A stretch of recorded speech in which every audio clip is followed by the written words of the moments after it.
Score, the podcast. The only show taking you inside the studios of the world's most celebrated composers and musicians. Coming to you this week from the Sunset Strip inside Mutato Musica. This is Score, the podcast. I'm your host, Kenny Holmes, with my co-host, Robert Kraft. Yeah, one of the coolest studios, I think, in Hollywood. It's lime green. You can't miss it. And it just says Mark Mothersbaugh. Yeah, There's something about it that it truly fits him just as a building and as a facility. Really amazing place. It's a trademark almost. Yeah. We're joined also every week by our executive producer, Matt Schrader, making fun of us on the board. Hi, Matt. Ooh, that's a good It's one. our new Brahm. Love Anytime that. we have something dramatic, Kinda we can cool. drop this.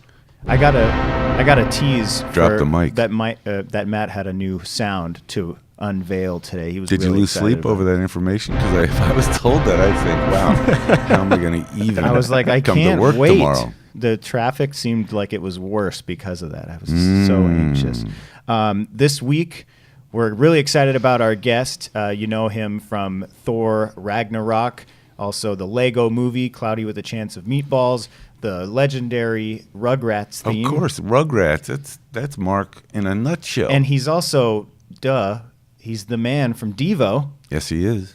So he's also an artist. We're sitting next to this monster of a art project called the Orchestrion. Yep. And You'll see from some photos that we're going to post, but and video. You got to have video. It's so interesting to look at it because it is such an homage to a kind of art and music construct that really is part of the seminal moments of modern art in the early parts of the 20th century, a thing with more bells and whistles. I think it's the definition of bells and whistles. It actually has bells and whistles. It sure does. It's the first thing. Yeah. It's just incredible. Also coming up in today's show, we go behind the score, talking about the dreaded temp track. ooh, Or temp scores. Oh, yeah. You're getting your money's worth on that one. Was that a temp? Yeah, you had to replace You didn't write that, did you? we're still working on the final thing. Okay. Plus another chance for our audience to win a fabulous prize. We're going to play Name That Score. And Matt, what is the topic today? We're going crazy with the sound, with the intro of this episode. The topic today is movies about animals. We're featuring animals, or Is Elephant Man a part of that? or Elephant Man. It's not going to be Elephant Man. Okay, One good. of Robert's favorites. One of my favorite movies. It's interesting that the temp score will be the topic because I just read a composer's roundtable in the Hollywood Reporter a couple days ago, and the one unanimous response from every composer, all the top men and women that are composing films, was how much they dislike the temp score, and most of them said they actually don't listen to it. Interesting. Well, some of the people we're going to hear from in that Oscar-winning composer Rachel Portman and Oscar-nominated composer, and our guest next week, John Powell. So it's an interesting little snippet about what the temp score is. If you don't know what it is, and if you do, you probably have an idea of what you're going to hear about. Good and bad, but it seems to steal a little creativity from the creative. So I want to touch on our poll from last week because we talked about the next Bond composer. Mm-hmm. We went off of that article that listed the usual suspects, previous composers that scored Bond films, and we kind of strayed away from that and tried to pick some new ideas. And understanding, of course, that it may be David Arnold. I can't think that they aren't considering David, of course. of course, you'd have to. Or Thomas Newman. Yeah. Some of the previous composers. But Matt, what was the final result there? Well, Kenny, I think you set up the final result right before we started recording. I know. I just wanted to hear you say My it. pick was John Powell. He got 40%. And Nice. of course, Kenny's pick, Michael Giacchino, 41%. Yeah. Wow. It's going to be tight. Maybe they could collaborate. I think it's finished now, isn't it? Is our official poll over now? The poll is over. That was the winner. So I'm proud to say maybe we'll give an additional prize for that today Okay. from Mark Mothersbaugh. Nice.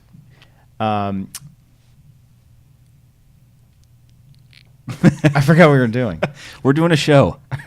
You're going to go, we're going to cut this. I haven't had section my out. coffee today. You're going to say It's been a something. weird morning. You're saying, speaking of additional prizes. Oh, I remember now. On Friday, we were doing our production meeting, Nice. and we were talking about what we were going to ask Mark Mothersbaugh. Yes. And something came up that I didn't know about from Robert Kraft, and I went nuts. I tweeted about it. You may have seen on our social media. I I called friends. I posted on Facebook. Robert Kraft wrote the Who's the Boss theme. I did. Oh, that's take you really back, scary. Boy, does it take me back. Legendary song. That's actually version 1 because it was re-recorded maybe 2 or 3 years later, a little slicker, but that was a big moment in my life. I was living in the Oakwood Garden Apartments on Barham, and somebody asked me if I wanted to write a TV theme song, and I'd never written one and had no idea what you were supposed to do. So I actually thought, I'll write the squarest thing I can. Because that's what, at that point in my life, being a musical hipster. Brand new life, brand new life. This was like Round the bend. This was like the theme song of people's households all around the country. I couldn't believe it. I wrote it, I turned it in, I forgot about it, and then I got a call that you had. They said, your song has been chosen for an ABC pilot. And I thought, okay, is that like the guy that flies the corporate plane? I mean, I had no idea. So you didn't write it to the show even? I didn't know that. No. They just said, could you write a theme song for, it's a show about I guess Tony Danza was the male housekeeper and Judith Light ran the house, and Alyssa Milano and that kid were in the house. And so I tried to do something that was either 30 or 60 seconds long. I knew that it had to be that. And I tried to do something that was incredibly sunny and upbeat and square, because I couldn't write, the kind of song that I was writing in New York City about being out all night and hanging out all, that was like wrong.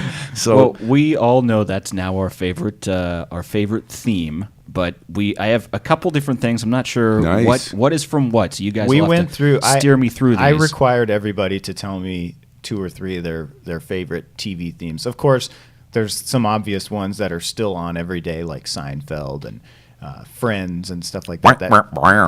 That people would name. But I wanted to dig a little deeper and find what are some memorable favorite TV themes, and play along at home too. If you're listening, send us a tweet at Score the Podcast, or maybe even a YouTube link with your favorite. And I got song some on there. clips here, so I'll roll with them as you list them off. I got a couple of my favorites too. Ooh. fire away. I'll go first. I'll make the first pick in this one with the original Batman. Yeah. I remember watching the movie version of this show where they're like fighting on a big ship. We had a pool in the backyard, and we always used to like mimic. Wait, it's the best part. Batman. I'd be remiss if I didn't share a bit of trivia.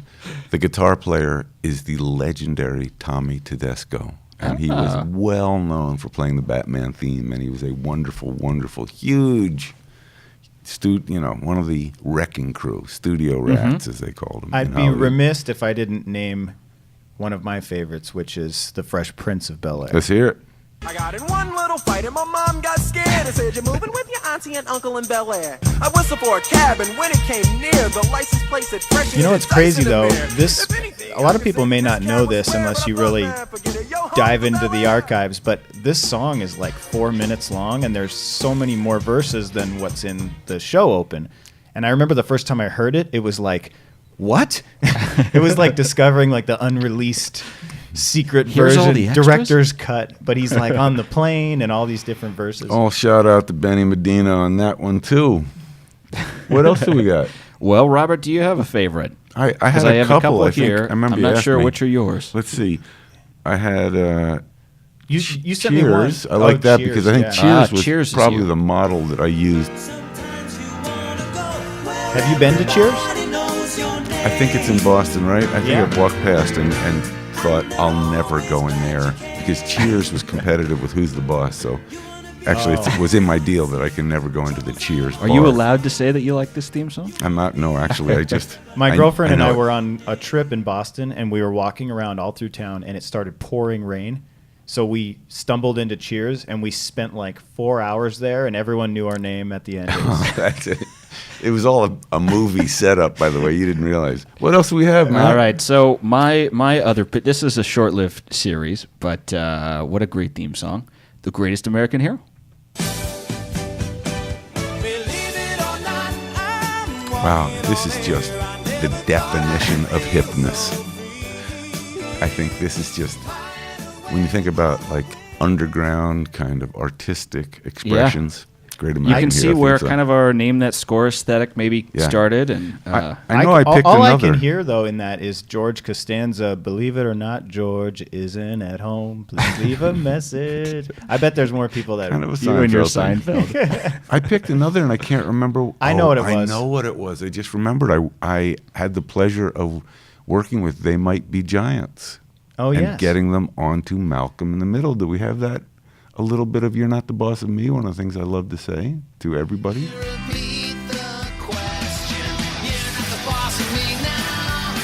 I didn't know that was They Might Be Giants. Two boys from New Jersey, and a very unorthodox theme song. Can we just ask another trivia question? Sure, we can. Go ahead, Rob. Who would you say was on Malcolm in the Middle that broke out in his next series to be an enormous? Oh, this is too an easy. easy Thank one. you. Let's move on. Thanks. I am the danger. Mr. Bryan Cranston. Thank you very much. All right, One more? I've got two because Who was also on Seinfeld. I was Oh yeah, Tim Watley, the dentist. Thank you. Jeez. Well, that's another podcast. Though. I had two more that I'm going to bring up Fire because away. I couldn't. Yep. One of them is Airwolf. If you remember this show, I couldn't even tell you what an Airwolf is. So the song is so good. wow, this is So good? one of those TV shows that just quick. How fast can I get out of the house? Don't hate, all right? Takes me back. And then Airwolf. you can't not include Knight Rider. Well, you could actually. But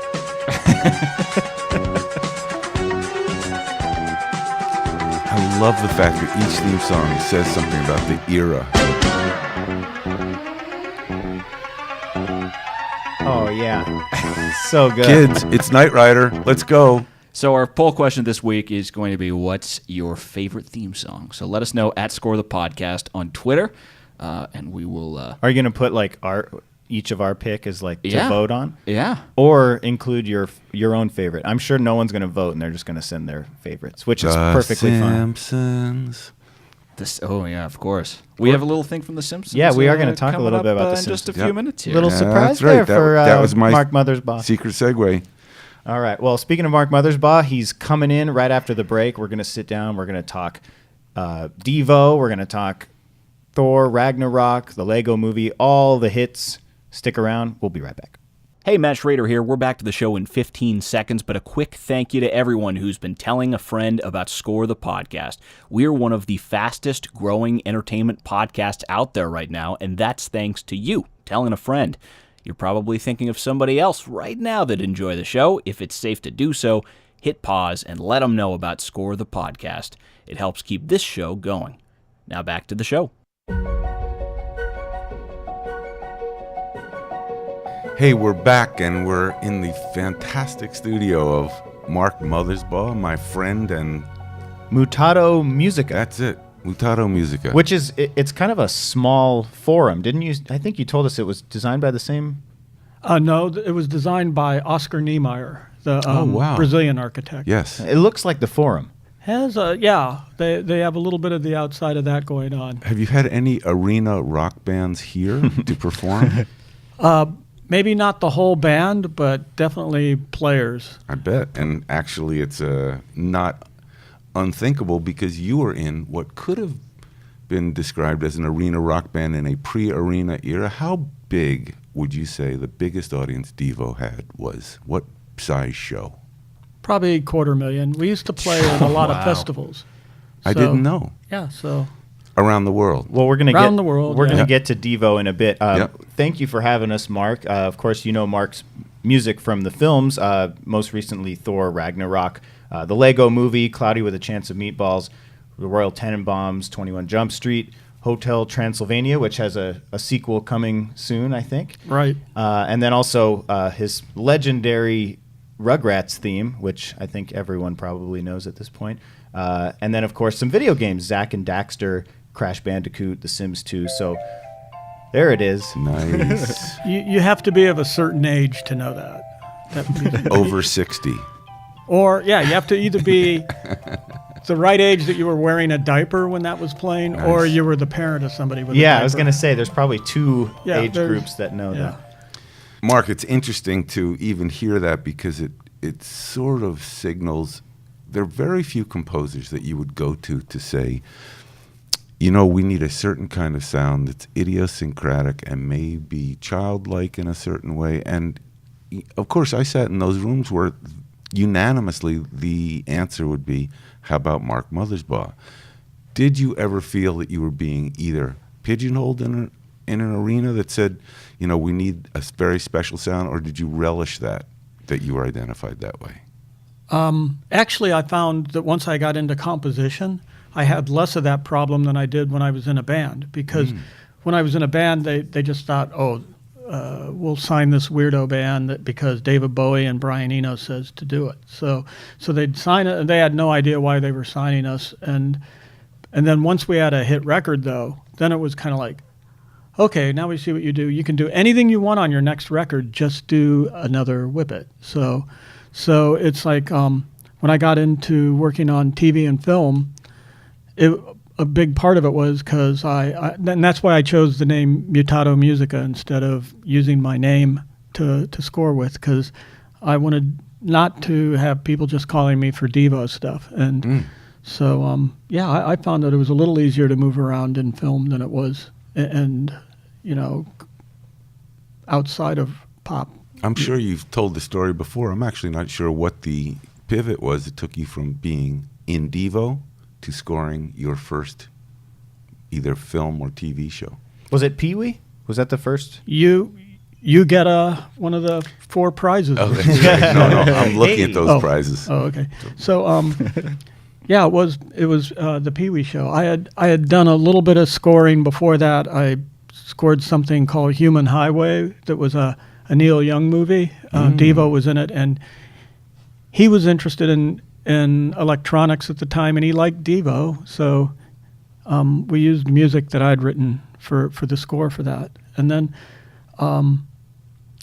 you know, bands are like, you know, they're like a virus in a petri dish, you know, where they, you know, it grows for a while and then it dies off, and then, you know, you got to go to the next thing. And I'd done this thing where I'd done 6 albums with the band, where you write 12 songs, you rehearse them, you go record them, you then put together a live show and do your merchandise and figure out what you're going to wear on stage and what you're going to do on tour, and then you do that and go out around the world, and then you come back, and a year later you do 12 more songs.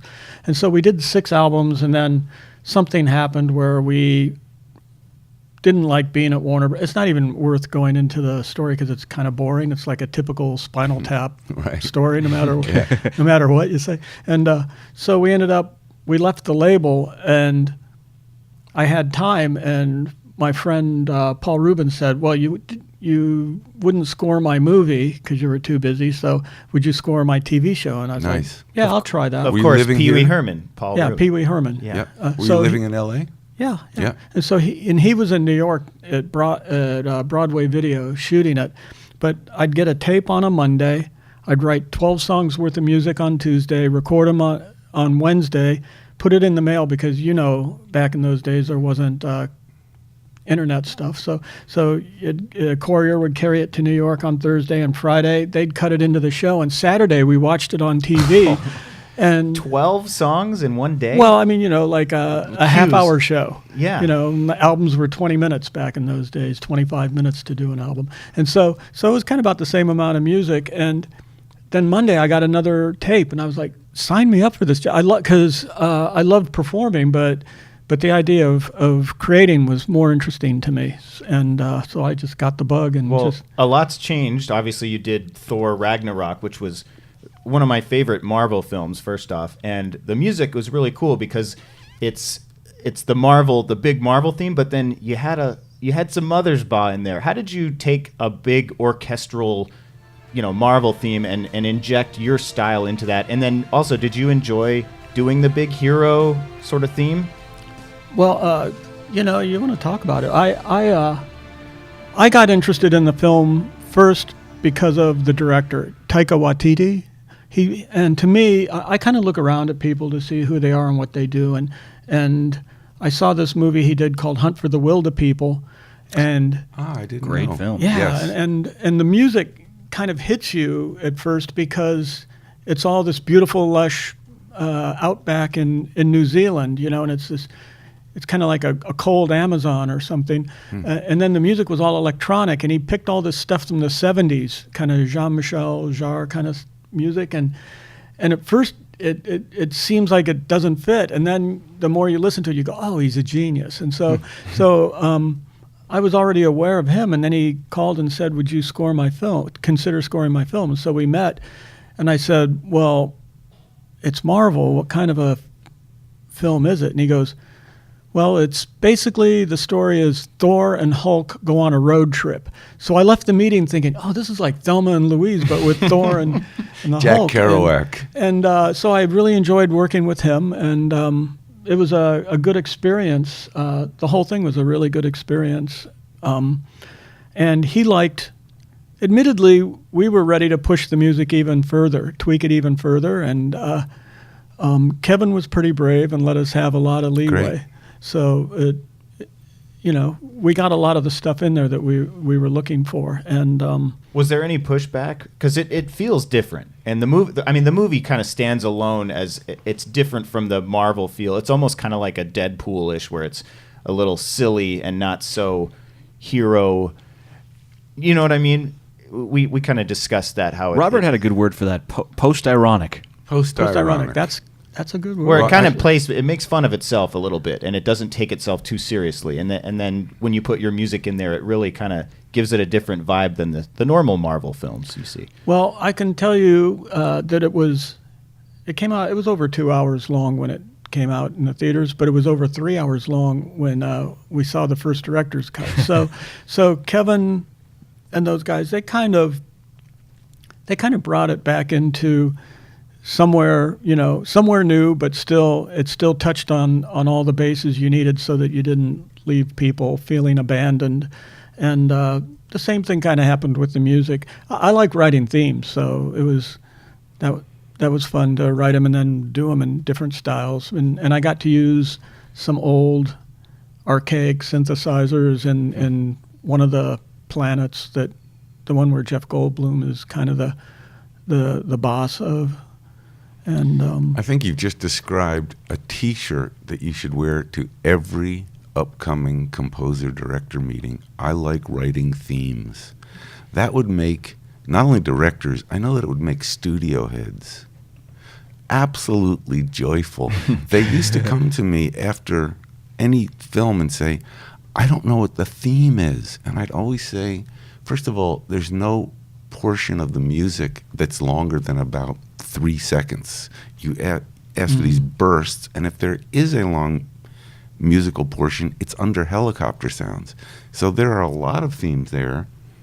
You just have to allow them to play. And I like writing themes. I think I may make that T-shirt. Oh, just because. And it's actually such a wonderful thing for any movie to have a composer that likes writing themes. And I agree with you. Just the way things have to happen so fast. There's so many people involved that they get lost too. So you have to really be careful and make sure that they stay in. And I, that's what I try and do anyhow. And we're going to take a quick break. Much more to come with Mark Mothersbaugh. We're going to talk about Devo and the Lego Movie. But first, behind the score. Behind the Score, the inside stories from Hollywood's greatest filmmakers and composers. During the making of Score, a film music documentary, we heard from lots of people about a sometimes sensitive subject, the use of temping and temp scores. That's when directors use existing pieces of music, often written by a different composer for a different film, that the director uses in editing before the score is written. The default tends to be cliches. That's film music agent Richard Kraft, who hears temp music a lot. One of the goals of the score is to give it energy and pace. So if you're doing a movie that's going to involve action in a futuristic landscape, they're going to probably stick music in from Inception. So then the composer goes, do I follow that lead or do I ignore it and run counter to it? I went to a screening of Beetlejuice early on and tested horribly because at its core, people did not understand even what type of movie they were watching. Then Danny Elfman's music came in, especially the main title.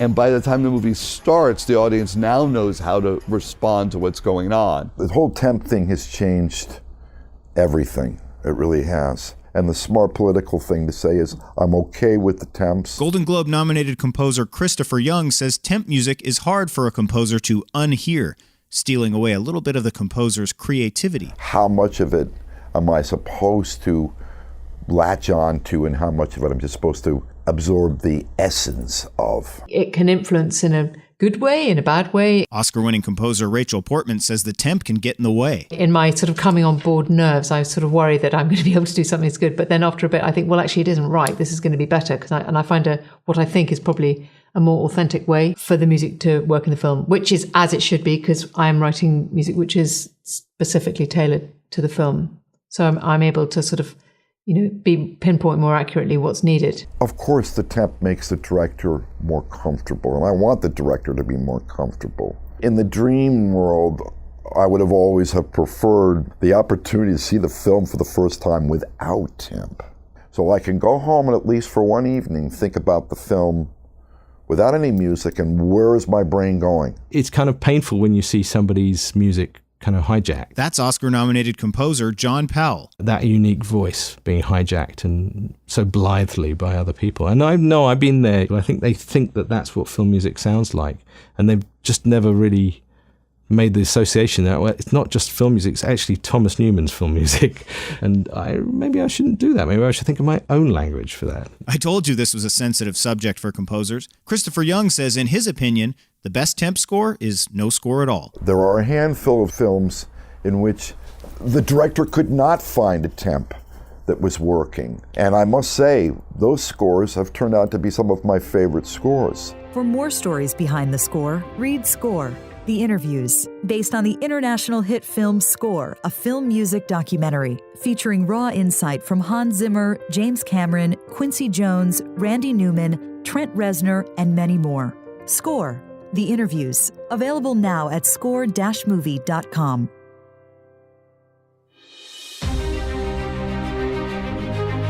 Welcome back to Mutato Musica inside the studios of Mark Mothersbaugh, and we're having a great time here. We're in his art studio. He showed us this really cool 8-foot.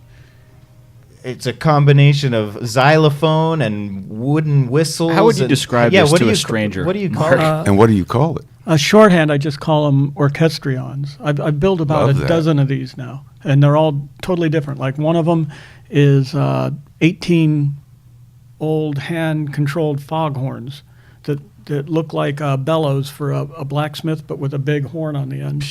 And I got those tuned, and they sound pretty awesome. It's so great. We're going to post a video on our social media, but it's just like thought up from a genius. I don't even know how else to describe it. And it has a fireplace on the bottom, you said. Well, you need that. To warm things up. Just in case you're on a chilly night. It encouraged us to have a conversation before we recorded, because Mark mentioned one of the great artists of the 20th century, Man Ray. He said there's a portion of this device where rayographs can be displayed. And we touched on it in the first part of it, but I'm aware, and clearly you are too, of seasons of film composing, which is usually decades of film composing and decades of filmmaking that change. I feel that we're now in an era, and you certainly are aware of this because you're leading the charge musically in some ways, of what I called in the first segment post-ironic. That we are in an era where you're so worn out on superhero movies that now you get Deadpool 2 or Suicide Squad or Thor Ragnarok, where you're kind of, as the British would say, taking the piss out of the kind of heroic, straight-up thing. What's amazing to me is just what's happened to music just across the world, how it's become more democratic and it's become more accessible. When you were a kid, maybe not you, but when I was a kid, I'd go into a store in Akron, Ohio, and I'd have to go past Annette Funicello posters and Frank Sinatra things, and then I'd work my way back to this section called rock, and then there'd be one little box, one bin at the end called other stuff, and there you'd find like Sun Ra and Captain Beefheart and stuff like that, or Silver Apples or something. And now it's like kids have access to so much music, and I think our culture is raising people that are much more sophisticated in their musical taste.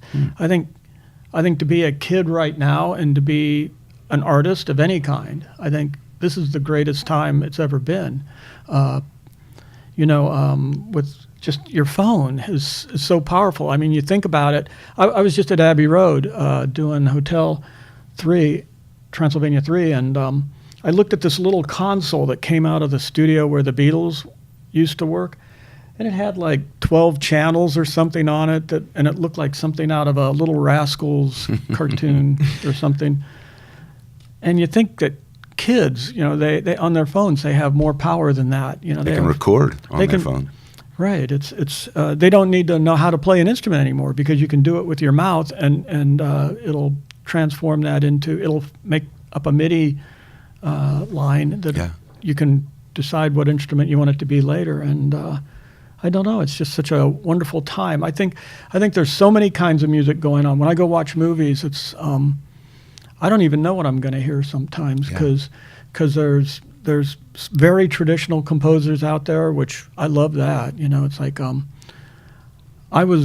when I first got involved, I thought someday I'm going to do To Kill a Mockingbird, whatever the modern version of it is, and it never came to me. So who knows? Maybe it's still one of my favorites. Quit yet. 22 pieces Elmer Bernstein used. I'm not sure why that number sticks in my head, but he used a 22-piece orchestra to make that sound. Reductive synthesis. Yes, that's nice. Well, you hear the people. You hear the people when it's that few of players. You hear the parts. They just become silky and smooth, or they become like really polished when you have 90 people playing it.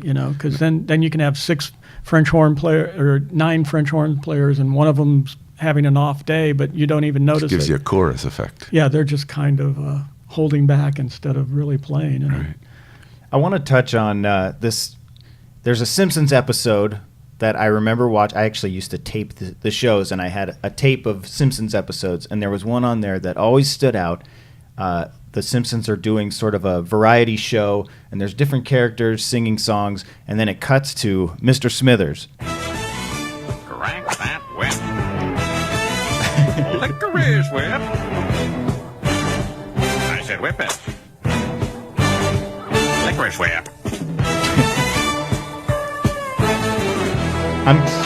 You've got this song "Whip It" that's still in rotation. It's passed through different generations, and there's all these covers and different parodies done on it. What's it like being connected to a song like that? I think every band probably has the dream of writing something that gets to that level. But is it fun hearing parodies and stuff like that over the years? I would love to put out an album of every parody that was ever done. Clip it, drip it, strip it, flip it, tip it. There's been so many. At a certain point, we were just referring to ourselves as D-Ho instead of Devo, but it still gets used for things. Now there's somebody just wrote in today from BMG. They said well, we have another license for it today. But it was a double-edged sword for me because I thought of ourselves as I didn't even want to be a band.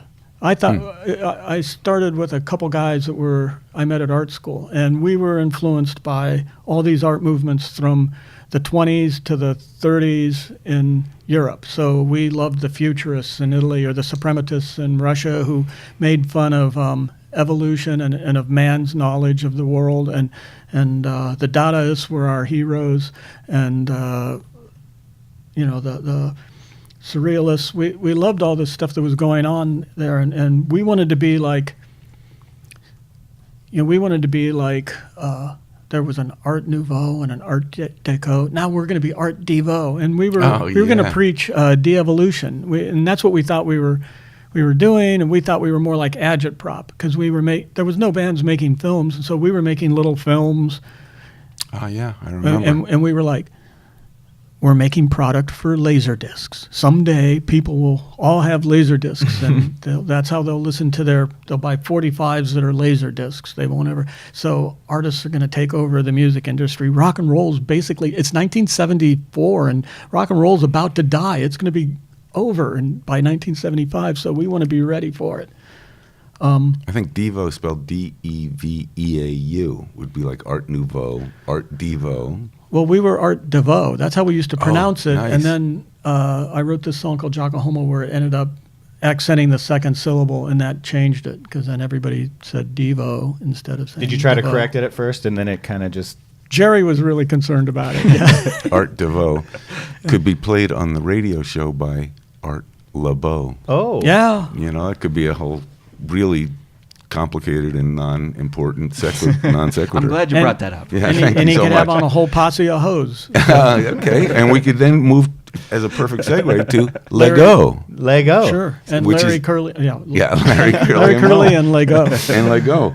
I'm just curious because Lego is a favorite film of mine. How much you saw when you were scoring it? Did they have pictures? Did they have drawings? Did they have actual Legos built for you to look at? Well, I've done two of the three Lego movies now, and the first one, we had a lot of the stuff there, and I'd worked with the writers, sort of directors, Phil and Chris, yeah, on 4 other films already. I didn't know. We'd done 2 Cloudy with a Chance of Meatballs, and that was this skinny right. little book for little kids that you looked at it, and the artwork was kind of mediocre, and the Is story. that meaty? Oh, I was going to Yeah, do it. meaty I wasn't ochre. going to. So sorry. We're on a roll today. And then On a roll? Wait, I got a sound for That'd be a this. meatball sandwich. Go ahead, please. You were saying the artwork It's a is sort of great mediocre. Parmesan genre. So it's like I'm done. so, but when I saw this, they made this incredible story for it, and we did 2 of those films, and they came out pretty good. And then the next thing they called me about, they said, we're going to do 21 Jump Street as a film. And I thought, that sounds like is that a good idea or not? So I went online and I watched the theme song. You could see it on YouTube, and I went, that's the lamest show ever invented. Right. Yes. I was like, why did they want to do that? And then they made this pretty funny show, and we did 21 and 22, and Right. so then Lego was the next thing, and everybody was kind of already saying, oh, it's going to be like Barney's or something. You know, they already thought it was for little kids, but they put out this show that was really interesting, and I loved it visually because it would go all the way from like a Where's Waldo scene where the whole screen had so many things happening on it that you couldn't even look at the screen. It was so oversaturated. And then it would come in close on just one character, and then you'd see a scuff from the kids that have been playing with him. I thought that was pretty clever. Yeah. So that was the first one, and then they did a Batman Without Me. Thanks a lot, you guys. And then Ninjago, they called me up and they needed some help. And Ninjago, I think it was a better film than it did at the box office, but It was very well reviewed. I never read the reviews. I was so depressed because we worked so hard on it. It was one of those ones where I was scoring to a script because they didn't have picture. Oh no. Yeah, and I'm like, how are they going to come up with picture by 6 weeks from now? You know, That's got to be a hard one to score to script when it's so action packed and animated with the Legos and everything. Well, yeah, but I have this thing where I will sometimes double score things just to be safe. But in the case of Lego, because there was so much electronic parts to the score, I made it so you could if you were sitting here with a dial, you could dial it one direction, and it could be an all electronic score that would totally service the film, or you could dial it the other way, and it could be all orchestral. And so they could play with it in the middle, depending on if they needed more emotion or if they needed more like hardcore action or something. You could dial it back and forth. So I just kind of had to do that, and then you almost felt it in the cue that you played, Matt, which had electronic elements and orchestral elements. Yeah, and all worked out. Did you play with Legos as a kid? Is it kind of cool to be attached to the brand of Lego? It's been around for so long. Well, it's been around. I've been around longer, I think, because we had Lincoln Logs when I was a kid. Nice. And I had Lincoln Logs. Yeah, that. They were great to chew on, but they just they so didn't nice, nutritious too. Yeah, splinters and everything. So, Mark, just thank you so much for, of course, being here with us and answering all these questions. Is this the Orchestrion? Will that take up your time for the rest of 2018? Do you have pictures that are doing simultaneously? Do you go back and forth, or simultaneously do you work on visual installments and scores? I kind of work on everything at once. Okay. It's the only way I can function properly. And the Orchestrion that you're looking at right now is going into an art gallery in a couple weeks. Where? And so our fans can go see one up close and personal. That's true. And will it be in Silicon Valley, you mentioned? No, this one's going to go into Beverly Hills, of all places. Lovely. Very, very nice. And then, but I'm doing commissions for museums now. I'm doing a 25-foot tall cuckoo clock that I've designed all the characters for it and all the moving action, and then I'm writing music that's very similar to what you were listening to earlier for that you were hearing on coming out of this thing. We'll be playing in the city of Denver in next October or even sooner. Have you always been into this kind of stuff? Because some people are musicians and you call them artists, but like you are a full-on artist, building and painting and all these different things. How do you even find the time to do this stuff? Well, there's a lot of things people do for fun that I'll never get to know about. So, but instead, this is just how I live my life. Now that confused me, that question. So, well, you spend your time doing beautiful I just work do what I do. And output, and you may never have the chance to, for example, segue or go boogie boarding because that's true. I'm not a boogie boarder or a skier, but right. That's what I think. I don't know if people will remember your skiing, but they will definitely remember the Orchestrion. A memorable thing. And you made me think about that clock in Prague. Do you know the clock in Prague in the town square that has a beautiful one? Has the character. You said you're building a cuckoo clock. I just read recently that it's actually for the first time in like 400 years it's stopped so they can clean it and repair it. And so if you go right now, it's not working, but it's, I forget, it has a funny name, but your cuckoo clock made me think about, because it's scenic in a way, and it has the kind of the clouds and the weather and the astrological signs, and it's just a fabulous thing. It's been there for maybe since 1300. It's one of the.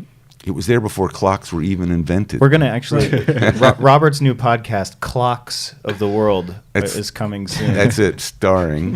All right, we're going to take a quick break, and when we come back, we're playing the game.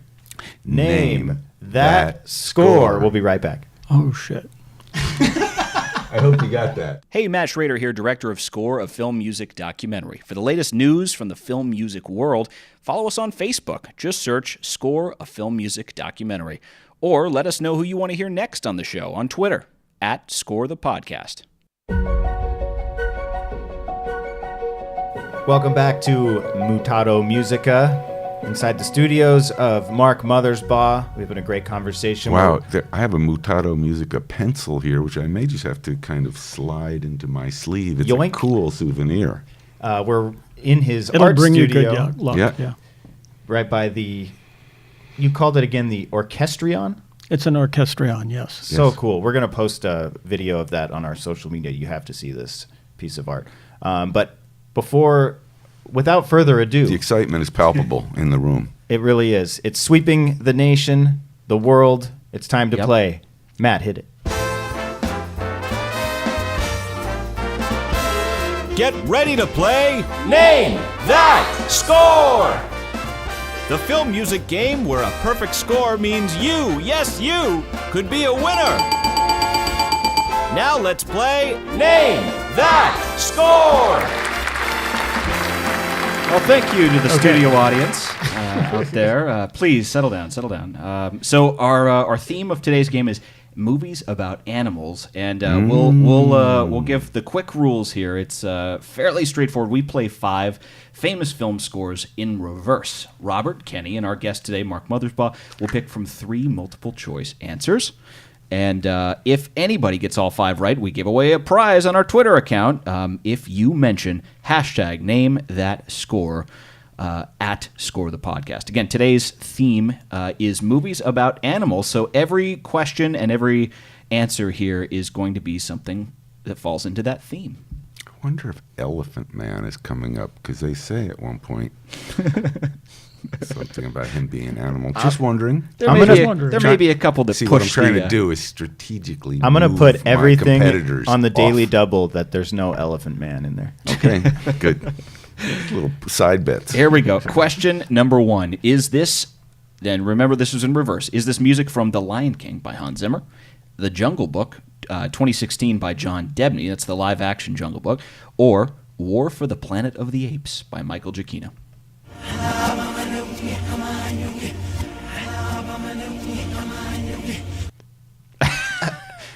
Robert reacted immediately. What do you think, Robert? I am so straight up Lion King. That is a Lion King forwards and backwards.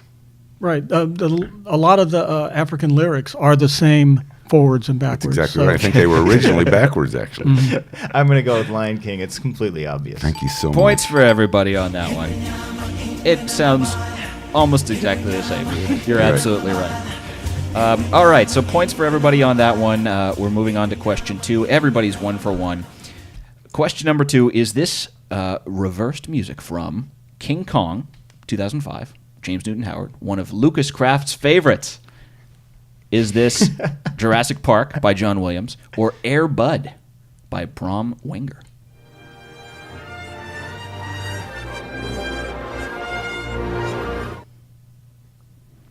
That's really difficult, and so as a result, I'm going to strategically suggest that one of my other I'll competitors... take that one. Should we hear it again? Go ahead. You know what? You go ahead, Mark. Kenny's passing. Okay. You want the options again? Oh, because see, if I go Jurassic Park, then you can say, all right, I'll go with Jurassic Park. I don't know. Mark saying Jurassic Park. Our options again: King Kong, Jurassic Park, and Air Bud. I'm very confident it's John Williams. Needless to say, being incredibly clever about the way I play this game, Jurassic Park is my guess. Points for everybody. All right. Now it's very recognizable. Yeah, great. Points for everybody on that. Wait a minute, he's used that theme in another. Okay. Yes. I think it's... All right, so we're perfect. 2 for 2, everybody. 2 for 2. On to question 3. Is this Jaws by John Williams, The Birds, Bernard Herrmann, or Planet of the Apes, the original by Jerry Goldsmith?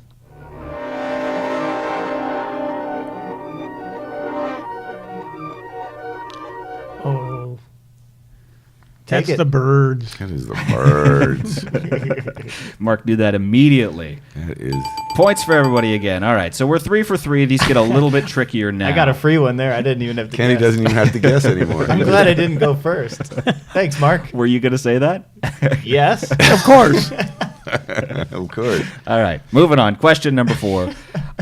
These are movies about animals, and the 3 options for this question are Fantastic Mr. Fox, Alexander Desplat, Ratatouille by Michael Giacchino, and Dumbo by Frank Churchill and Oliver Wallace, the original.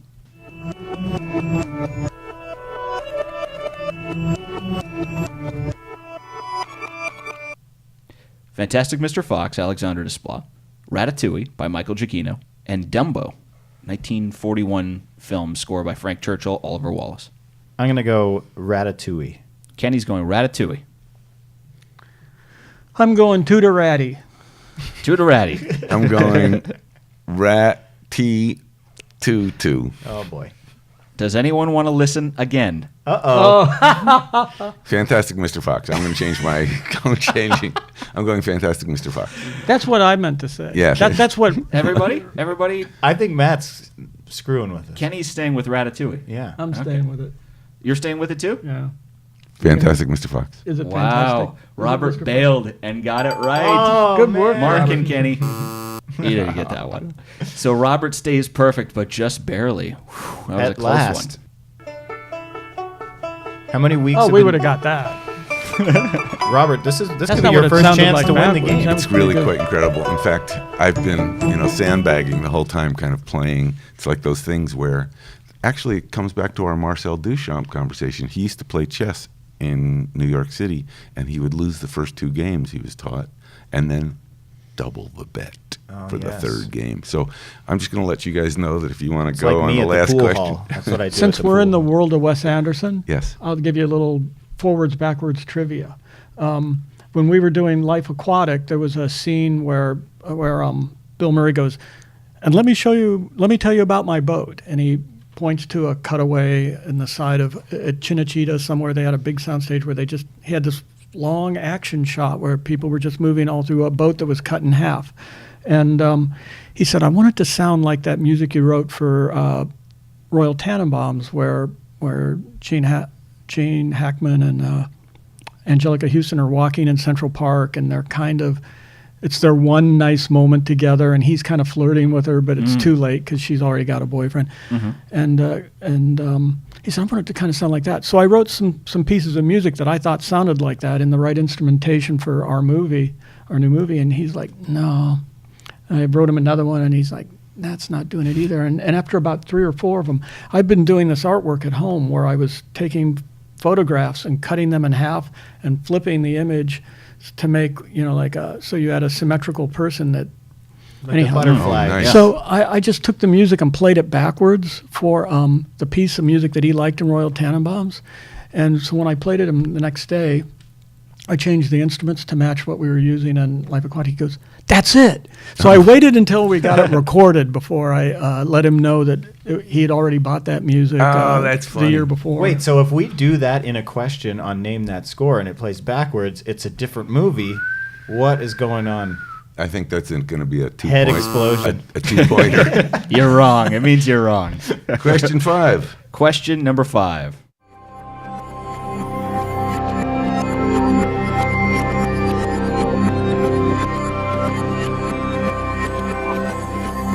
The answers for this one are Babe by Nigel Westlake, Finding Nemo by Thomas Newman, Ice Age by David Newman, his brother.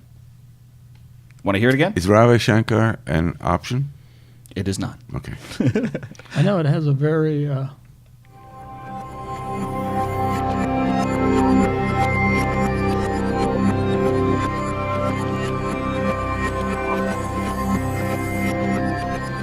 Kenny's pretty certain that he's got this. But it's all about Robert to win. I'm the going prize. Nemo. Yeah, Nemo. I'm going Nemo's Thomas going. Newman. It Everybody's sounded like, going It Nemo. sounded like it was underwater to me. Yeah, Mm-hmm. same. It's Finding Nemo. All right, Yes. points for everybody. So that means, guess what? Robert is our big win. Wait. Our big winner. Matt got a new sound Is. effect. He had to introduce it there. Robert Kraft.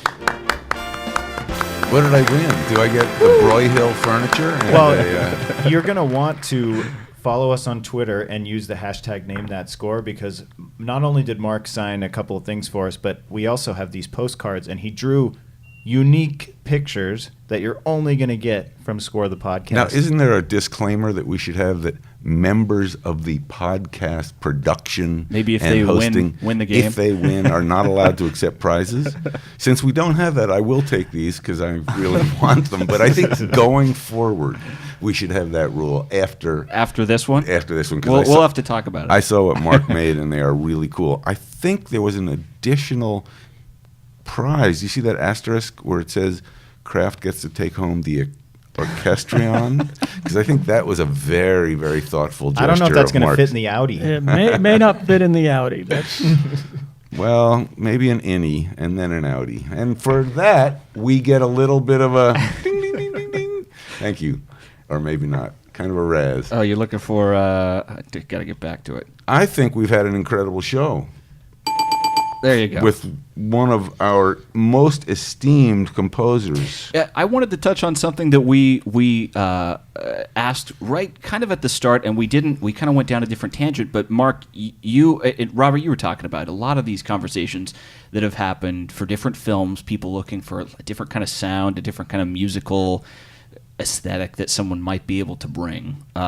Mark, do you feel like you know what a director is thinking they probably want out of a score when they first reach out to you? Is there a certain thing that they think, oh, they probably want this to sound like Pee Wee, or they want this to sound like something else, that you get a lot?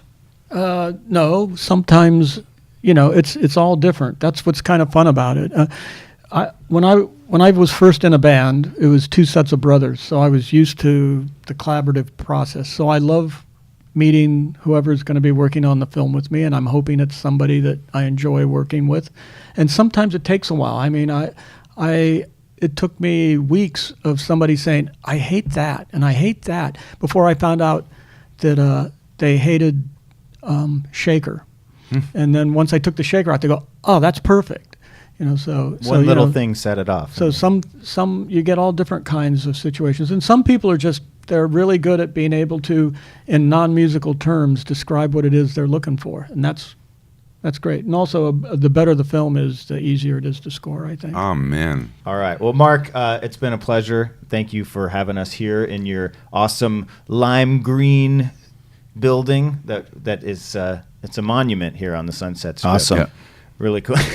Well, tickled pink to have you guys here. Nice. Tickled pink in the green building. Thank you for also indulging me in the opportunity to talk a little bit about art and Man Ray and post-ironic and Devo. I still think, Robert, you have a feature film that you haven't told the story about. You yet. might have just inspired me to write Bonus that story episode? down. Yeah. It's very rare that I get a chance to share that story, so thank you.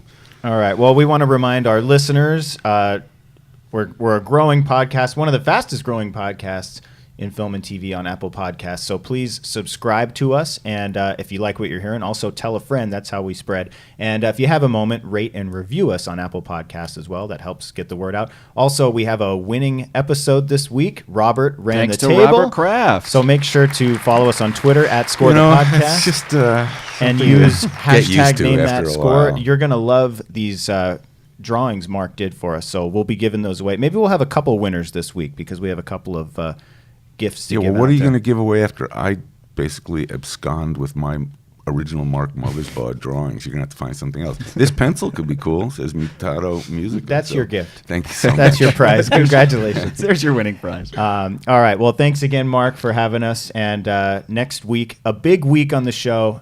We've got John Powell joining us. The great John Powell, yes. Next Solo Tuesday. coming out, Star Wars later this month. And Sir John Powell, right? Oh, nice. Is it really? He might Should have been. I don't know. It Oh, should be. It is I'm from now nominating on. him. Now that he's in the Star Wars family, it probably think should so. be. Yeah. Yes. Darth Powell. We'll go with that. Thanks so much. Matt, may I also commend you? I don't think we've had a chance for me to share that the choice of animals and those titles I thought was very original and inspired, including Planet of the Apes. I mean, I don't think of it as an animal film, but I'm going with Fantastic Mr. Fox. Absolutely. Just because Thank you. the one film you might want to think about next time, Elephant Man. I think Elephant Man's got a whole place. Kenny, thanks. Mark, I appreciate you spending some time with us. Oh, We what are a pleasure. Score the Podcast, and we'll see you next week.